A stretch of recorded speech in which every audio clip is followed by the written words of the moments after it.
আজকের মেলায় সবচাইতে ইন্টারেস্টিং ও আকর্ষণীয় হচ্ছে স্মোকিং বিস্কিট, তাই না? আসসালামু আলাইকুম ভিউয়ার্স, কেমন আছেন সবাই? আশা করি ভালো আছেন। আমার কাছে কেন জানি না মনে হয় মার্কেট বা মেলা সেমই প্রায় লাগে, তবে ডিফারেন্স তো একটু আছে। যেমন মেলাতে আসলে চরকি, নাগরদোলা, দোলনা আর অন্য কিছু দেখা যায়। সো আমরা সবাই মিলে চলে আসলাম বগুড়ার তাঁতবস্ত্র বাণিজ্য মেলায়। আপনারা দেখতেই পাচ্ছেন, আমি শুরুতেই বলেছিলাম আমার কাছে কেন জানি না মনে হয় মেলা মার্কেট একই রকম মনে হয়, বললাম না? এই তো দেখতেই পাচ্ছেন চারিপাশে ওয়ালম্যাট, আর এই পাশে অনেক সুন্দর সুন্দর ওয়ালম্যাটগুলো কিন্তু ভীষণ সুন্দর ছিল। আমি দুইটা নিয়েছি, প্লাস এই পাশে অনেকগুলো ঘড়ি ছিল, ঘড়ির দামগুলো অনেক সুন্দর, রিজনেবল। আর এই পাশে দেখতে পাচ্ছেন কফি মগগুলো অনেক সুন্দর, কিউট কালারফুল, আমার ভীষণই ভালো লাগছে, জাস্ট ওয়াও। আর হ্যাঁ, আপনারা যারা মেলায় আসবেন তারা অবশ্যই বিকেলে বা সন্ধ্যের পর রাতে আসার চেষ্টা করবেন, কারণ রাতে মেলাটা খুব ভালো দেখা যায় বা লাইটিংগুলো হয়, খুব ভালো লাগে। দিনের বেলা আসলে অতটা বোঝা যায় না, লোকজন কম থাকে আর ওইভাবে লাইটিংগুলো দেয় না, তাই দেখতে ভালো লাগে না। আর হ্যাঁ, এই ইয়ারিং আমাকে কেমন লাগতেছে অবশ্যই কমেন্টে জানাবেন কিন্তু।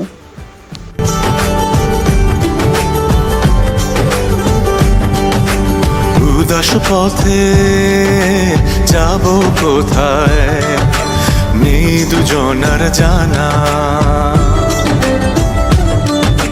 চার চোখে আজ নেব খুঁজে খুঁজে সেই ঠিকানা।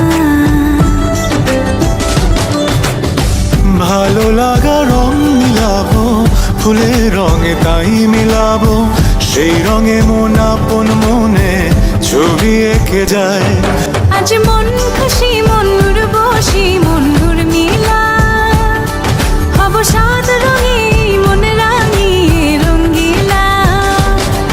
আজ মন খুশি মনুর বসি মনুর মিলা, হব সাত রঙে মন রাঙিয়ে রঙিলা।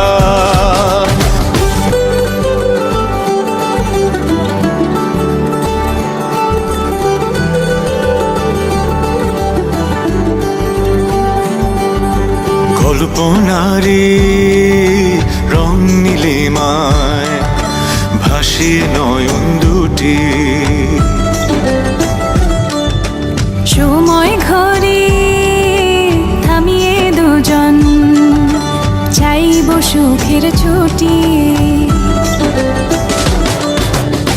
রংধনুরি সো এভরিওয়ান, এখানে আরেকটা জিনিস হচ্ছে 3টা বেলুন ফাটালে একটা বাটি ফ্রি। আর এই তো দেখতেই পাচ্ছেন আমাদের মার্জুক 2টা বাটি পেয়েছে, সে পর 2বার ফাটাইছে, 2বারই সে জিততে পারছে। আসলে এখানে বাটির চাইতে এখানে মেন ফোকাসড হচ্ছে যে আপনাকে তীর ছুঁড়ে বেলুন ফাটাতে হবে, এটা ইন্টারেস্টিং ব্যাপার।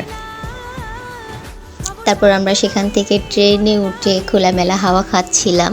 মহসিনাত তো অনেক খুশি, মার্জিকও অনেক খুশি। আর সেখান থেকে আমরা চলে আসছি পিস্তল দিয়ে বেলুন ফাটানো, এটা একটা ফোকাস। আজকের ভিডিও এ পর্যন্তই, পরবর্তী ভিডিওতে আপনাদের সাথে আবার দেখা হবে। এ পর্যন্ত ভালো থাকবেন, সুস্থ থাকবেন, আর আমার ফেসটি গ্লো হতে একটু পাশে থাকবেন, লাইক কমেন্ট শেয়ার দিবেন। আল্লাহ হাফেজ, টাটা।